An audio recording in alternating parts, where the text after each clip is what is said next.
Welcome back to the Deep Dive. We're here again to dig into those dense metaphysical texts, sort of clear away the static and bring you the core insights. And today, yeah, we're really getting into something foundational. We are diving into session 36 of the Early Sessions Book 1 from the Seth material.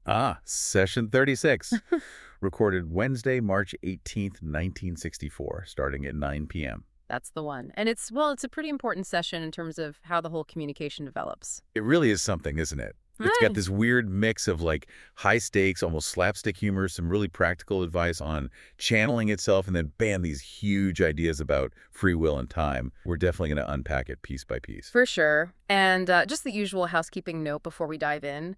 This deep dive, like all of them, is distributed free of charge everywhere, purely for educational purposes. Absolutely. And all credit goes to the Seth material and the publisher, New Awareness Network. And we really, really encourage you, if this sparks your interest, go study the books yourself. Check out the New Awareness Network website, their bookstore. It's sethcenter.com, the early sessions. Yeah, you can't beat going straight to the source material. Definitely worth your time. Okay, so session 36. Let's paint the picture, because the human vibe around this one is key. There was a lot of anticipation in the air. Right, this was supposed to be the big night for the first formal witness, their friend Bill Macdonnell, to sit in on a whole session. Exactly. And Joseph, that's Jane's husband, the recorder, he notes that both he and Jane, or Rupert, as Seth calls her, were, actively trying to prep for it. Yeah. Jane even laid out at 8 p.m. trying to give herself positive suggestions. They really wanted this to go smoothly. You get the sense they needed that external validation. Totally. But, things started to go a bit pear-shaped almost immediately. Bill was supposed to show up at 8:30. Yeah. 8:45 comes, no Bill. Then 9:00 p.m. hits, and Joseph actually writes, let me find it. Yeah, Bill had not arrived. I, for one, was quite upset by this. You can feel that, can't you? That sort of professional worry, like, oh no, is this going to make us look bad? Right. This tension between needing proof for the outside world and, well, the unpredictable nature of this stuff. Jane Rupert, she seemed to be picking up on something else while they were waiting. Yeah, she had this really interesting feeling beforehand. She said, and this is a great quote, "I feel a great humorous sense of waiting that isn't mine." Just kind of hanging over her. Wow. Like, Seth was already there, tuned in, and maybe finding the whole human clock-watching thing pretty amusing. That's exactly the sense you get. Like, he's already present and sort of chuckling at their anxiety about the witness being late, even before he officially starts talking. And then when he does start talking at 9:05 p.m., he doesn't waste any time. No hello, just straight into it, poking fun at their tension. Yeah, the first line is perfect. "Good evening. I have waited for your friend long enough. 5 whole minutes." 5 minutes. You cannot say that I am unwilling to make concessions, though I must admit that 5 minutes is my limit. Oh, that's classic. Just immediately calling them out on their nerves with this dry wit. It kind of sets the stage, doesn't it? Shows he's aware of their world, but not really bound by its little dramas. Exactly. And it's the perfect setup for the main event, the big comedic moment of the session. Which brings us right to the famous boo-boo, as Seth calls it later, the case of the missing mark. And this bit is just gold because it shows so clearly how, like, simple human wanting can just mess up the psychic signal. Oh, absolutely. So rewind a bit. Before the session even started, back at 8:50 p.m., Jane gets this little message snippet. "Mark the mark. Mark has arrived." And Mark, we should remind everyone, was the entity name Seth had given to Bill, the witness they were waiting for. Right. So sounds clear, right? Mark has arrived. But Jane herself, she wasn't totally sure about it. Oh, why not? She mentioned afterwards she almost didn't even tell Joseph because, and this is key, she didn't hear it clearly within as she ordinarily would if it was a message from Seth before a session was to begin. So it didn't have that usual internal ring of authenticity for her. It felt more like an external thought. Exactly. That little seed of doubt is crucial. Think about it. They're waiting, they're anxious, they want Bill to show up, and then this message comes confirming what they hope for. So they kind of rationalized it. Maybe thought he'd arrive later during the session? Seems like it. They sort of held on to it. So the session starts. Seth is talking about other stuff, deeper metaphysical things. And then, boom, at 9:20 p.m., Seth interrupts himself mid-thought, loudly dictates, "Mark the mark. Mark has arrived. This is a little instance in which Rupert did not block me. Let your friend in and request that he be seated." Wow. Imagine that moment. Joseph must have been thrilled. Like, yes! Proof. He's here. Totally. The notes say he jumped right up all excited, thinking, okay, Seth was right after all the witnesses here. He heads straight for the door. The big reveal? He opens the door, and there's nobody there. Crickets. Yeah, and they hadn't even heard anyone coming up the stairs. The noise they thought might have been him, just the neighbors downstairs. Total anticlimax. Oof. That must have felt awful. How did Joseph react? He describes it as a peculiar feeling of dismay, as though we had lost control somehow. That fear, again, losing control, looking unreliable, especially when you were hoping for validation. You can really feel that human vulnerability. Absolutely. And Seth being Seth, doesn't just let it slide. He immediately jumps in to explain what happened, but only, he says, if Hubert will kindly allow me. A little dig there. Huh. And then comes the analysis of the boo-boo. Yes. And it's where he delivers some of those famous lines. He calls Rupert distortive and naughty. Naughty. And then that wonderful phrase, "Dear Rupert, sometimes you are like a numbskull, if not a numbskull." Wow. Blunt, but also kind of affectionate in a weird way. Like you said, it shows they had a relationship that could handle that kind of directness. Exactly. And the reason for this glaring distortion, as he calls it, it wasn't some complex psychic interference or anything dramatic. It was just simple human error. Ridiculously simple. How does he explain it? Seth lays it out perfectly. It wasn't the channel itself that failed. It was Rupert's conscious mind getting in the way because of the anticipation. He says, your Rupert saw a car, was expecting your friend, had imagined my comment, and leaped to the lightning-fast conclusion. So she saw a car outside, connected it to expecting Bill. Along with, Seth adds, a rather flattering desire to prove me supposedly right in an instance that could be checked. So it was basically confirmation bias fueled by wishful thinking and anxiety. She wanted Seth to be right, wanted the witness to arrive, and her own mind filled in the blanks and twisted the perception. Precisely. Her subconscious eagerness to validate the material for the visitor created a block, a distortion. And Seth's final verdict on her trying to help him be right. The punchline, help like this is no help indeed, just perfect. Okay, wow. So that whole episode, funny as it is, becomes this major teaching moment, right? Yeah. Seth doesn't just scold. He uses it to give them and us really some actual tools for dealing with this stuff, like a protocol for handling potential errors. Exactly. It shifts from anecdote straight into practical advice for anyone involved in receiving information like this. Critical listening tools. So what's the first piece of advice he gives?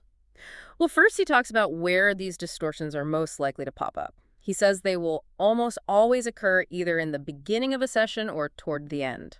Okay, beginning or end. Why then specifically? Makes sense, right. That's when the channel, Rupert in this case, is transitioning, either settling into that dissociated state or starting to come back out of it. The conscious mind, the outer ego, is more likely to interfere at those points. Right, it's either still winding down or starting to gear back up. But once they're in the zone, in the middle of the session. The connection is usually clear. He says distortions will not, as a rule, occur in the middle of sessions. Got it. And he had a specific warning for Joseph, too, didn't he? About his reaction. Oh, yeah. He directly addresses Joseph's panic during the Hallmark incident. He says, I truly have never seen such panic in such an instance as I saw on your face, dear Joseph. Ouch. And the advice is simple. Don't panic. Because that panic, that anxiety itself, just feeds back into the system and can cause more distortion. It creates, like, energetic static. Okay, so stay calm. But what if you do have a doubt? If something feels off, especially near the start or end, what's the plan then?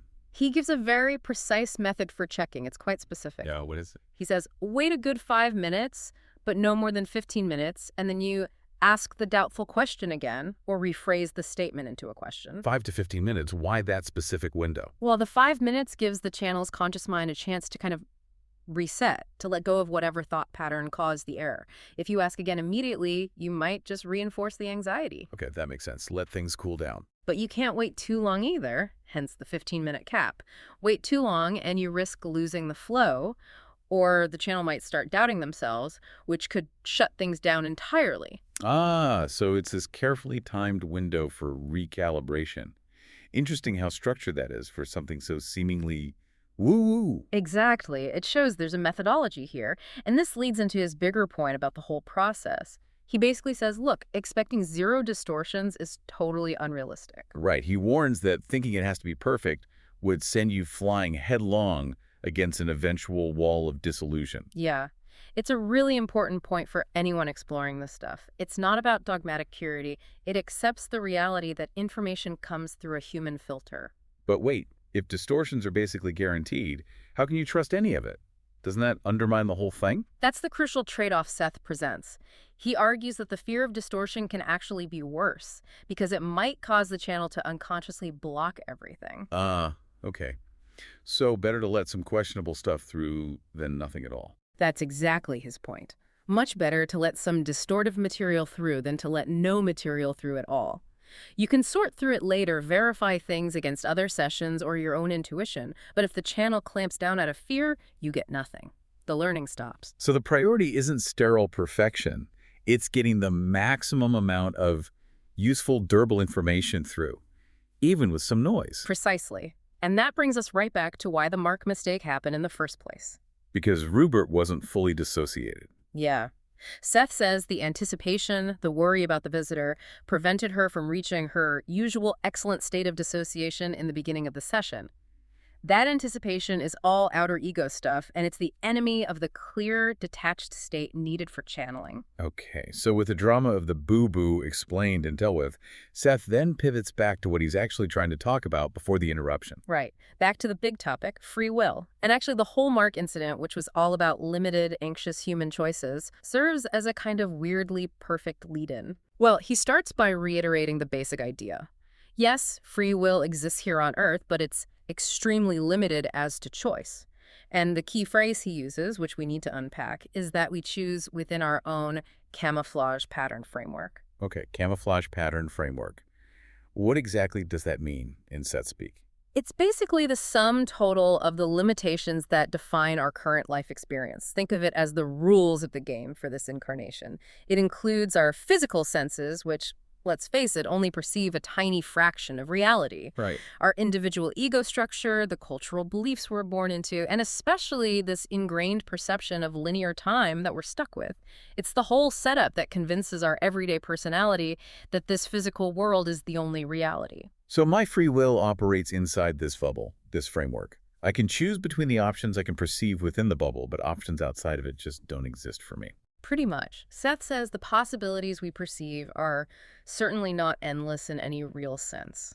You know, if you have zero knowledge of quantum physics or no physical ability to climb Mount Everest, those choices, while theoretically out there for humanity, are effectively off the table for your specific personality within its current framework. That sounds a bit limiting, almost deterministic. But Seth keeps insisting it's a free will. How did he score that? Because, and this is the crucial part, those limitations, that camouflage pattern, wasn't just randomly slapped onto us. Yeah. They were set, or if you prefer, chosen by the entity itself for any given present personality. The entity, meaning our larger whole self. Exactly. Our greater consciousness chose this specific set of limitations, this particular camouflage, for a reason, usually for karmic reasons, as Seth puts it, to create a focused environment for learning specific lessons or balancing past experiences. Wow. Okay, so the cage we feel like we're in, Yeah. we actually designed it ourselves on a Right. higher level. That's the idea. The real expansive free choice happens at the entity level. The entity looks at all sorts of potential lives, potential camouflage patterns, and picks the one that best serves its growth or karmic needs for that particular expression, which is us, the personality. That puts a whole different spin on things. Suddenly, it's not about being a victim of circumstance, but about understanding the purpose behind the limitations we chose. Right. It's a radical shift in perspective. Why? And to make this idea of limitation more relatable, Seth uses a really good analogy. He talks about an animal, like a dog. Okay, the dog analogy, how does that work? He says, theoretically, a dog in New York is free to travel to California. Right. Physically, it could make the journey. Yeah, its body could easily make the trip with planned or unplanned rest, Seth says. But, and here's the kicker, the animal is simply not aware that such a place or destination exists to begin with. Wow. So California, for the dog, is outside its camouflage pattern, outside its awareness. The possibility is physically there, but mentally, conceptually, it's non-existent. Exactly. And that mirrors our human situation perfectly, according to Seth.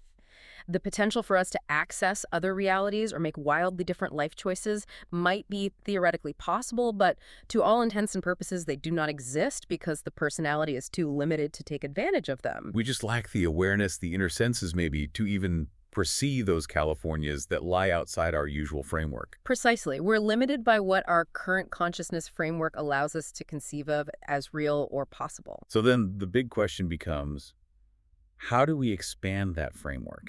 How do we become aware of our own metaphorical California? Is that what these sessions are trying to do? That's the core mission, really. Seth's whole method is about training what he calls the inner ego, that part of us connected to the larger entity perspective, to start feeding its broader awareness back into our conscious everyday mind, the outer ego. So the sessions are like exercises in expanding perception, exposing us to ideas and possibilities outside the normal camouflage. Exactly. It's not about suddenly smashing the camouflage pattern to bits we kind of needed to function here day to day.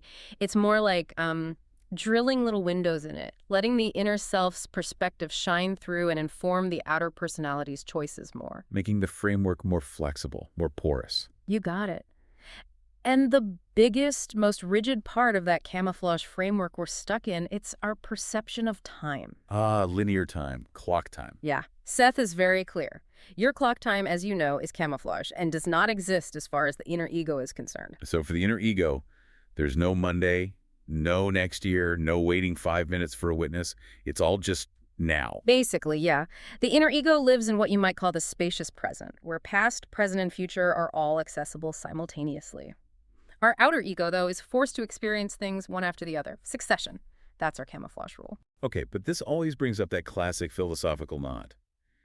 If my bigger self, the entity, already chose the basic setup, and my inner ego can somehow see the choices I'm going to make in, say, 1970, how are those choices free when I get to 1970? Doesn't knowing the future imply it's fixed? Right. The predetermination paradox. Seth tackles this head on.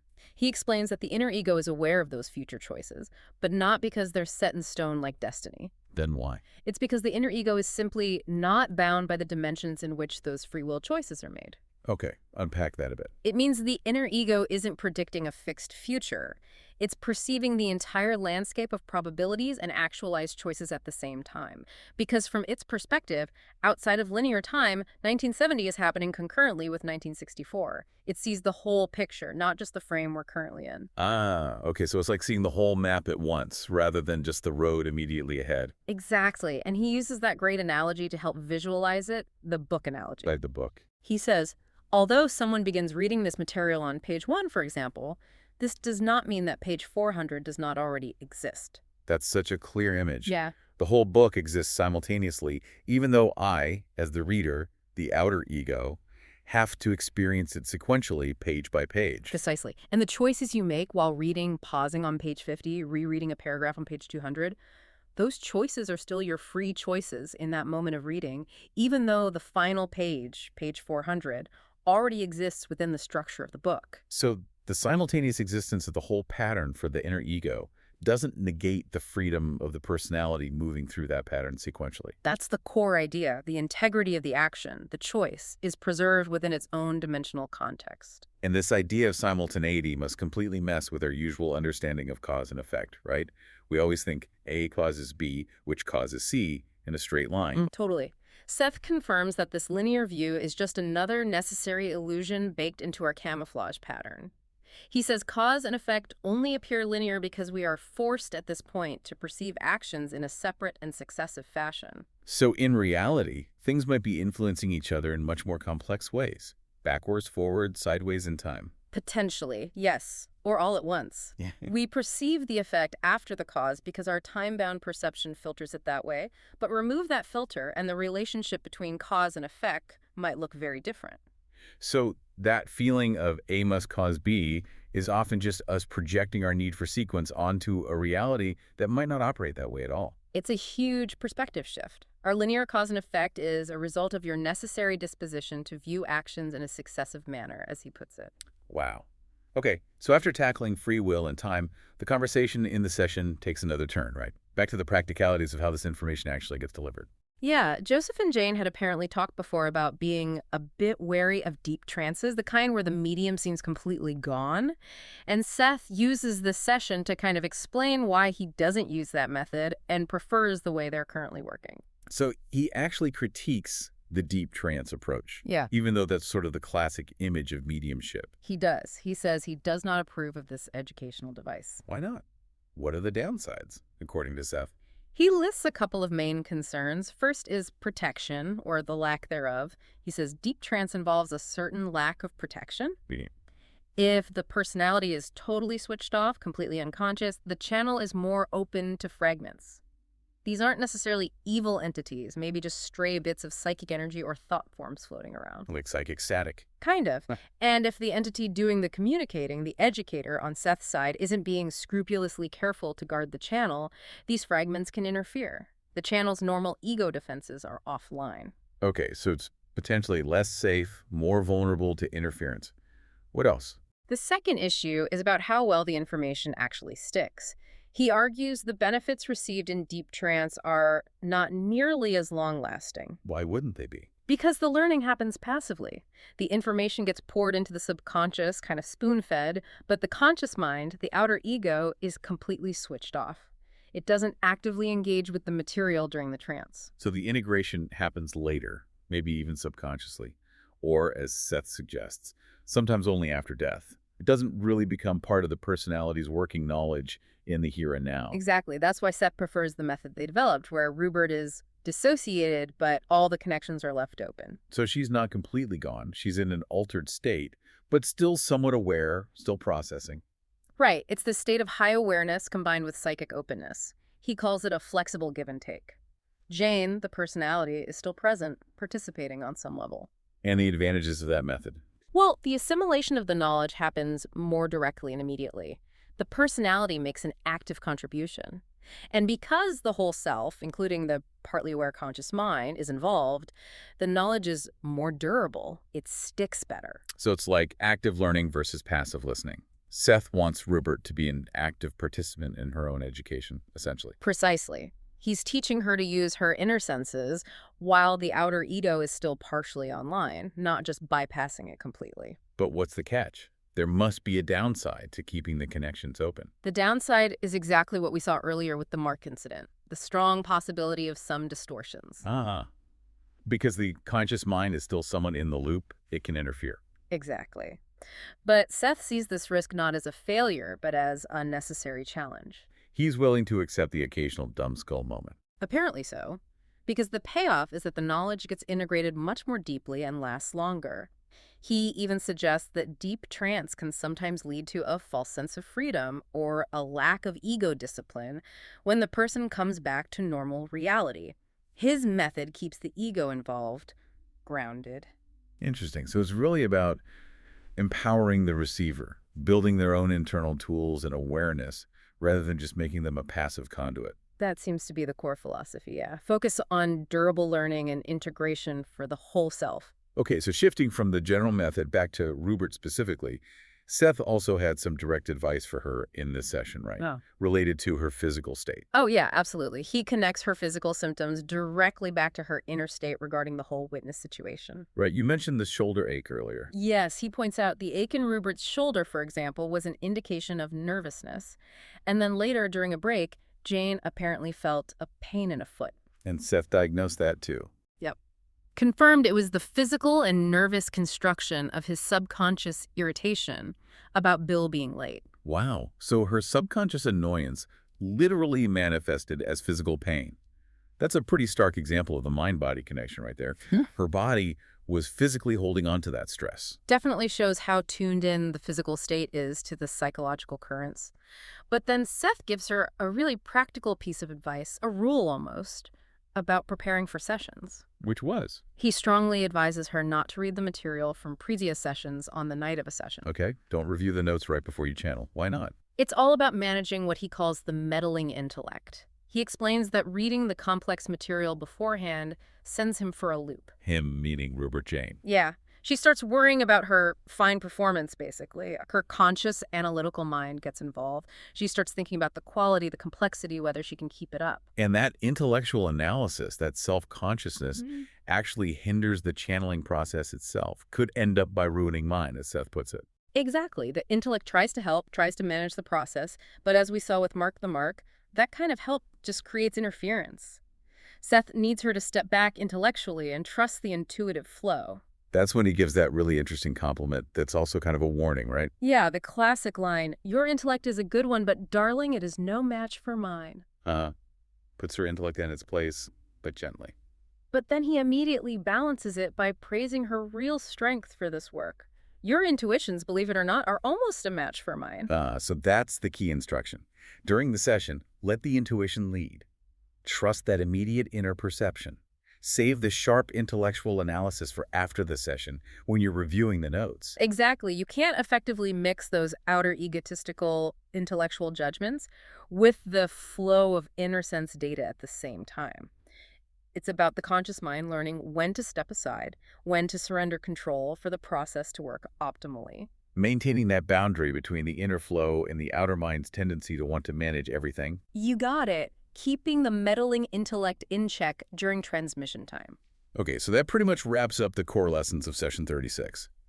Seth himself admits they got sidetracked quite a bit because of the whole visitor drama. Yeah, he mentions his original plan was really to dig into something called the third inner sense. He didn't get to cover it properly because they spent so much time on the boo-boo and its fallout. But he did manage to introduce the concept briefly at the end. To squeeze it in, yeah. The third inner sense, he explains, is the faculty that allows the inner ego and entities to perceive things directly as direct concept patterns. Concept patterns. Yeah. So not through sequential words or images necessarily, but like grasping a whole complex idea instantly. That seems to be the gist. He says it's the sense that enables the perception of past, present, and future all at once. It's what frees the inner self from those successive cause and effect limitations that bind us in our camouflage pattern. So the third inner sense is basically the mechanism for that nonlinear simultaneous awareness we were talking about earlier. The ability to see the whole book at once. That's what it sounds like. And presumably the whole point of the Seth sessions is, in part, to help activate or strengthen this sense in Rupert and Joseph, and by extension in us as we study it. He promises more detail on it later. Right. And then he signs off in a typically relaxed, humorous way, right? Acknowledging the bumpy ride they all had that evening. Yeah, he kind of confesses, "You have no idea of the temptation on my part to cram you as full as I possibly can." Like he's just bursting with information he wants to share. And then the final line. The grumbly bears. That's it. He closes with, "In any case, bear up, you two grumbly bears." Just a nice, affectionate little joke to bring them back down to earth after all the intensity. A perfect ending, really. Definitely lightens the mood. So, okay, let's quickly recap the big takeaways from this session, session 36. Yeah, good idea. What are the highlights? Well, first, the whole distortion thing. It's unavoidable, but manageable. Remember the protocol. Distortions happen mostly at the beginning or end of sessions. If in doubt, wait 5 to 15 minutes, then re-ask the question. Don't panic. Right, and it's better to let some distortion through than block everything out of fear. Exactly. Second, free will.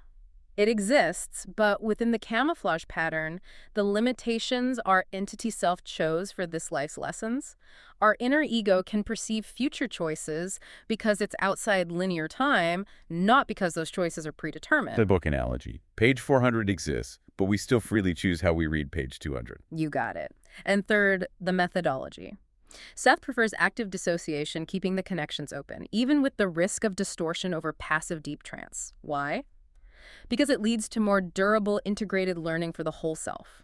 Active participation matters. Empowering the student, not just using them as a pipeline. That's the feel of it. Okay. So for our final provocative thought for you, the listener, let's go back to something Seth said near the end. He mentioned that this type of communication they were doing, that it will evolve into something much clearer, more vivid. The means will also be an end. The means will also be an end. What do you think that implies? Think about it. Right now, we rely on words, on descriptions, as the means to convey proof or ideas. But what if the communication method itself evolves? Like using that third inner sense directly, transmitting those concept patterns. Maybe. What if future forms of communication become so clear, so complex, so obviously nonlinear, that the act of receiving the communication becomes its own proof. The medium literally becomes the message or the evidence. So the experience of the communication itself would be undeniable proof of its source, simply because it operates so far outside our normal camouflage reality. Defying the limits is the proof. Exactly. Something to mull over, perhaps. What would communication look like if the means was the end? Definitely something to chew on. All right. And once again, a huge thank you and credit to the Seth material and the publisher New Awareness Network for making this incredible information available. Please do check out their work. Absolutely. Until next time, keep exploring. We'll catch you on the next Deep Dive.